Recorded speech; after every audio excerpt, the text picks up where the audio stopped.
Diante dessa necessidade, os representantes do X disseram que passariam a cumprir as determinações ilegais do Alexandre. Eles pagaram até as multas que precisavam ser pagas e fizeram o que o Alexandre tinha ordenado ao indicar um representante legal da empresa no Brasil. E aí você imagina que o problema tenha sido resolvido, certo? Só que não, claro que não foi resolvido. Não só não foi resolvido, como também se agravou em relação às pretensões do X. E como é que se agravou? Bom, começando pela própria representante legal indicada pelo X no Brasil. A advogada que foi indicada pelo X para representar a empresa foi a Raquel de Oliveira Villanova Conceição, que inclusive ocupava essa função antes, até agosto, né, quando o X saiu do Brasil. E entenda uma coisa, quando uma empresa do porte do X indica alguém para representá-la, né, principalmente nos tribunais superiores, normalmente se escolhe, numa situação tão crítica como essa, se escolheria alguém que tivesse trânsito no Superior Tribunal de Justiça, no Superior Tribunal do Trabalho, no Supremo Tribunal Federal, obviamente, né? E por aí vai. No Brasil, tem que entender, a justiça para as grandes empresas funciona assim, na base do lobby mesmo. O direito no Brasil acabou. Se tiverem advogados aqui no grupo, eles vão dizer isso para mim, vão concordar comigo, vocês podem dizer aqui no chat, né? Muita gente, muitos advogados competentes se sentem frustrados, porque o que resolve hoje caso não é mais a sua capacidade de escrever boas peças, não é o quanto que você conhece de doutrina, mas quem você conhece nos bons tribunais. Senão você sequer é recebido. Você não consegue nem despachar com o juiz, você não consegue sequer uma audiência. Então, se você é, por exemplo, de um escritório de um dos ministros do STF, né, das familiares, das esposas, dos irmãos e etc., você faz assim, é recebido por qualquer um deles. Se você não é, você não é recebido. Né? Tá aí o caso, inclusive, das lojas americanas para comprovar, mas qualquer caso, eu já passei por isso pessoalmente, inclusive, várias vezes. E a Raquel não cumpre esse requisito. Não estou fazendo aqui nenhum juízo da moça, se ela é uma boa moça ou uma má moça. Por uma moça ter escolhido, deve ser uma pessoa legal, não sei se foi indicação do Pinheiro Neto, alguma coisa assim. Mas ela não cumpre esse requisito. Ela não é conhecida pelos caras importantes do Poder Judiciário, certamente. Essa reportagem aqui do UOL que vocês estão vendo, está reproduzida no Paulo Figueiredo Show, ela chega, inclusive, a contatar os ministros dos tribunais superiores, com muita influência em Brasília, e todos eles foram uníssonos em dizer que nunca ouviram falar dela. Opa, desculpe interromper o seu vídeo, mas desde 2022 eu continuo com as contas bloqueadas e o passaporte cancelado pelo Xandão. Se você aprecia o meu trabalho e tudo que eu faço pela liberdade de expressão, tem um lugar onde você pode se tornar meu apoiador com uma pequena quantia por mês. Acesse www.paulofigueiredoshow.com e torne-se meu apoiador, e aí você vai receber conteúdos exclusivos e desconto nos meus cursos. Ou então você pode se tornar meu patrono Gold e passar a me pautar, tem reuniões comigo, você entra para o meu grupo de WhatsApp, que eu uso sempre. O link para tudo isso está aí na descrição. Você pega a vida profissional dela, ela atuou em menos de 20 processos, a maioria em São Paulo, e nenhum desses são casos de muita relevância. Ela nunca sequer atuou numa causa, num tribunal superior, não só no STF, não, nenhum tribunal superior. E volto a dizer, eu não quero desmerecer aqui a Raquel Villanova Conceição, né? O meu intuito é mostrar a vocês que uma das razões pelo qual o X agora se acessa, fica muito difícil dele voltar, foi esse. Né? E o mundo do direito funciona assim. Se você é um cara relevante na área do direito societário, você vai conhecer os outros caras relevantes do direito societário.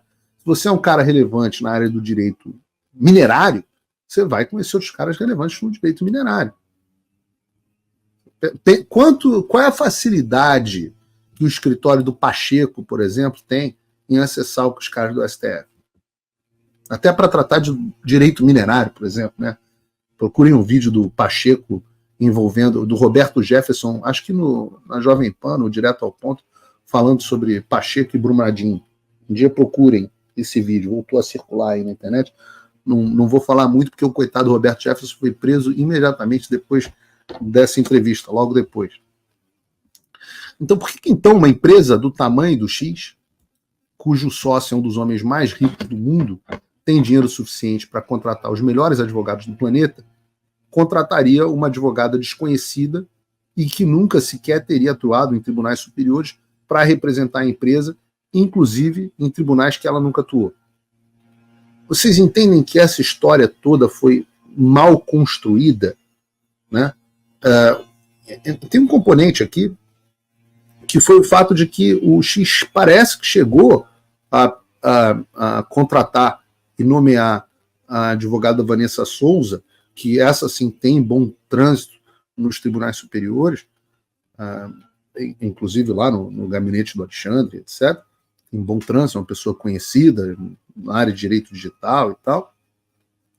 Chegou a contratá-la, mas mudou de ideia no meio do caminho. As notícias da internet dizem que quem mudou de ideia foi a própria Vanessa Souza, depois que o Elon Musk resolveu fazer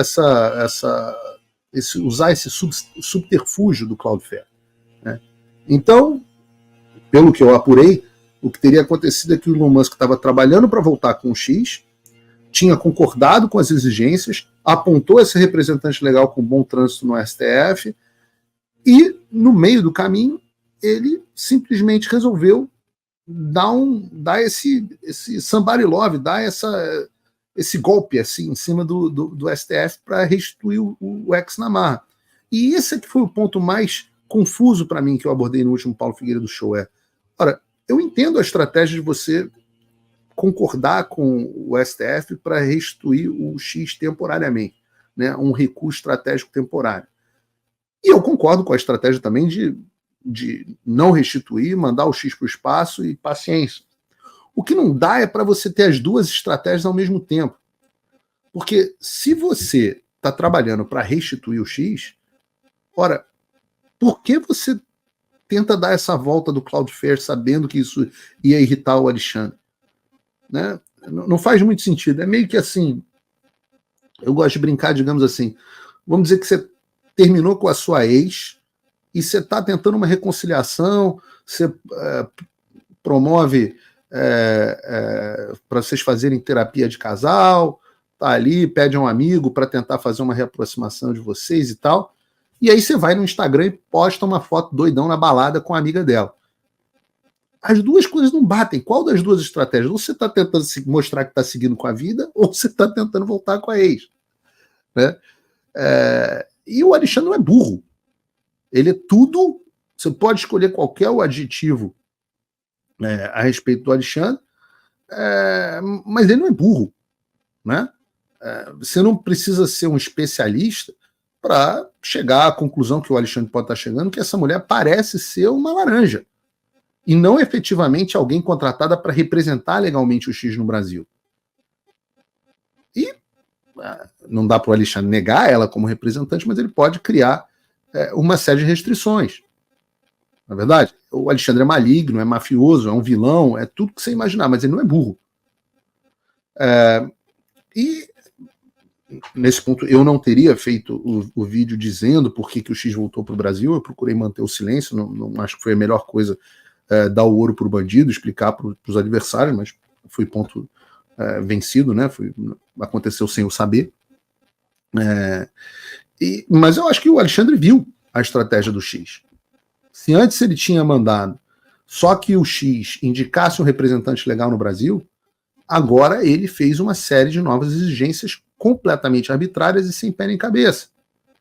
Então agora, além de indicar na junta comercial a representante legal do X, como ele tinha feito, o Alexandre determinou que em 48 horas a Receita Federal e o Banco Central informem a situação legal do X no Brasil, a Polícia Federal e a Anatel enviam relatórios sobre a continuidade de acesso dos brasileiros ao X por meio de instrumentos tecnológicos para calcular a multa a ser aplicada ao X e a Secretaria Judiciária do STF informe a multa acumulada pelo X e indique as ordens judiciais pendentes de cumprimento.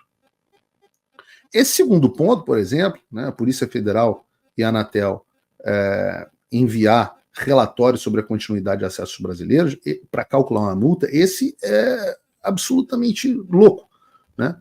Ele é assim, não sei quanto tempo que eles vão precisar para produzir esse relatório, como que vão produzir. A gente sabe que o próprio presidente Bolsonaro acessou e, assim, qual é a multa? A multa é baseada em pessoas? Então eu fico imaginando que o X tem algo como 23 milhões de usuários no Brasil. Digamos que um terço, né? Grosso modo aqui, 7, 8 milhões de pessoas tenham acessado naquele dia onde o X voltou. Pode ser até mais. Qual vai ser o tamanho da multa? Né? Quem tiver com VPN está tranquilo, não vai aparecer. Mas quem não estava com VPN, qual o tamanho da multa que ele vai aplicar ao X? Digamos que seja de, sei lá, R$1.000 por usuário. 1.000 vezes 7 milhões, não quero fazer igual o Lula quanto ao vivo, mas dá o quê? 7 bilhões? É isso mesmo? Então, assim, e se note, né, ele também fez exigências para o X, que tem que cumprir, no prazo de 5 dias, o envio das procurações societárias outorgadas no X nos Estados Unidos, pela TI Holdings, a nova representante legal no Brasil, o envio da documentação emitida pela Junta Comercial de São Paulo, comprovando que a advogada de fato é a nova representante legal. E você nota que no meio dessas exigências malucas, como eu disse, teve essa questão do relatório da Polícia Federal. O grande problema aqui, além da ilegalidade, absurdo jurídico, eu não vou ficar fingindo, né? Eu brinco que eu brigava com o Pavinato, porque ele ficava fazendo o programa explicando as ilegalidades que estavam acontecendo e falando, não, o que vai acontecer segundo o direito é isso e aquilo. Eu falava, pô, até quando você vai fingir que tem direito no Brasil, né? Uma coisa é você simplesmente apontar onde que a lei está sendo violada, só para as pessoas terem ideia. Outra coisa é você fingir que você ainda está no Estado de Direito no Brasil, né? Então, assim, além desse absurdo jurídico, você não tem nenhum meio de você comprovar que uma pessoa estava usando VPN. Então, como é que eles vão calcular a multa? Se eles não sabem quem acessou no Brasil, vai ser só quem acessou dos IPs no Brasil naquele dia? A multa não era originalmente só para as pessoas que utilizassem o X? Agora a multa é para o próprio X. Então isso quer dizer que as pessoas não vão mais ser multadas? Mas tem uma investigação da Polícia Federal para ver quem está usando o X, que a gente não sabe se vai ser para quem está usando o X ou para quem está usando o X para fins antidemocráticos ou extremistas, seja lá o que o Alexandre quer dizer com isso. Então, assim, não tem mais lei. É qualquer porcaria que o Alexandre decidiu da cabeça dele. E essa é a definição de insegurança jurídica, né? O que me parece aqui, minha opinião, é que o intuito é claro. Eles querem aplicar uma multa exorbitante ao X, uma multa incalculável, e estão criando uma série de barreiras para impedir o X voltar ao Brasil. Só faltou pedir a bênção do Papa, né? Então, isso, o juiz, quando ele não quer dar alguma coisa, um caminho muito fácil para ele é criar uma série de empecilhos, pedir o impossível, né? Então não me parece que o X vai voltar, pelo menos enquanto o Alexandre permanecer. Então é ou o X ou o Alexandre. Depois de tudo isso, o Alexandre já não confia no Elon Musk, vai seguir, ele não confia que o Elon Musk vai seguir as suas determinações sem trabalhar contra ele nos bastidores. Está correto. O que o Alexandre não quer, então, é permitir que um adversário dele opere no Brasil, sabendo que esse adversário vai trabalhar dia e noite contra a sua ditadura. Por isso que a estratégia do Elon Musk em toda essa questão do Cloudflare embora a intenção fosse boa, me parece que a estratégia foi mal calculada. E eu tenho que fazer um depoimento pessoal aqui. Vou ser cuidadoso com as minhas palavras. Eu sou impressionado com, até esse momento, o quanto que o Elon Musk se preocupa com a liberdade de expressão no Brasil. Porque ele não precisaria se preocupar. Ele poderia estar jogando o jogo do Mark Zuckerberg, do YouTube. Então, muita gente, o Elon Musk nos traiu, não sei o quê. Eu não acho, não. Depois de ter tido contato direto e ter ouvido a versão, eu vejo uma pessoa absolutamente a única pessoa absolutamente comprometida. Novas coisas vão acontecer, eu estou tentando aqui que o apoio dele seja mais forte nos Estados Unidos, em vez no Brasil. Um dia eu vou explicar detalhadamente para vocês, cada vez mais eu estou entendendo que a guerra vai ser ganha aqui nos Estados Unidos, não vai ser no Brasil. Claro, absolutamente necessário que os brasileiros façam a sua parte. E há uma decepção em relação a esse assunto também. E é importante dizer que o X está passando por tudo isso sem nunca ter cometido uma ilegalidade. Né? E por mais que o retorno do funcionamento deles no Brasil atualmente me pareça improvável, a gente está falando do homem mais rico do mundo. E esse cara vai pressionar o Alexandre aqui no exterior, vai pressionar aí no Brasil. A gente tem várias frentes de batalha.